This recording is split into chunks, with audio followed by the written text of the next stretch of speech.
And lastly, create a smart risk-taking culture. A lot of ways to do it. How you hire. Everything we've talked about today is important in creating a smart risk-taking culture. But I'll say one of the most powerful things, most important things that I've found in creating a smart risk culture is, another quote, I came to see in my time at IBM that culture isn't one aspect of the game, it is the game. And that nothing says more about your risk-taking culture than how you treat failure. How you treat failure is more powerful in delivering and developing a smart risk-taking culture than nearly anything you can do. Do you distinguish smart failures from other failures, or are things just failures? If so, how do you define a smart failure? What's a smart failure look like? I want to know so that when I don't do something successfully, I'll know if I did that well or not. Do you acknowledge smart failures in the same way you would smart successes? What do I mean by that? In performance and management feedback processes, do you acknowledge successes and smart failures, and perhaps some failures?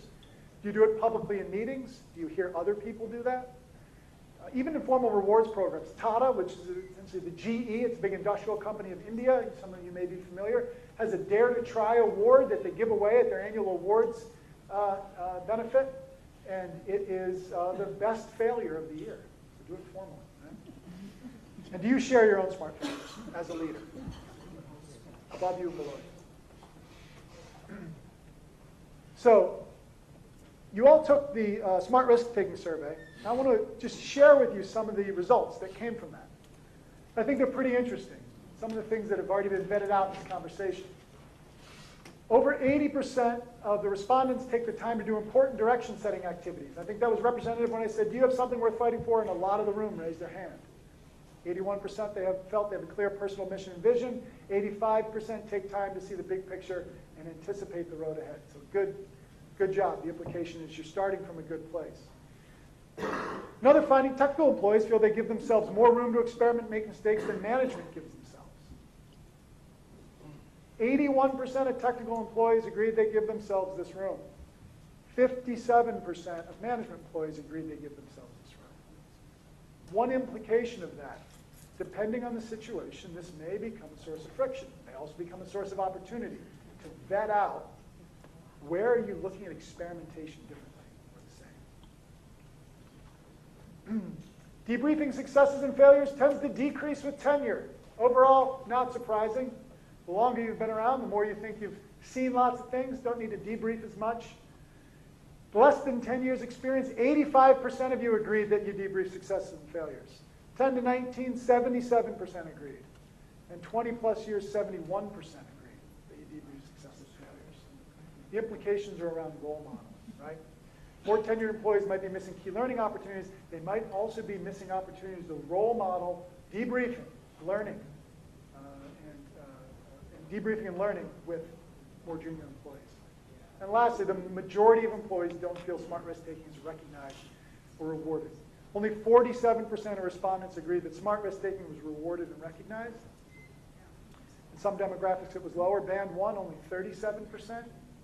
Less than 10 years of tenure, only 35%. So clearly, some more junior employees feel it's not rewarded and recognized. What can you do about it, right? And so what I want to make sure you walk away from this presentation with is everything I've talked about, you can look at the executive level. You could also look at your project team.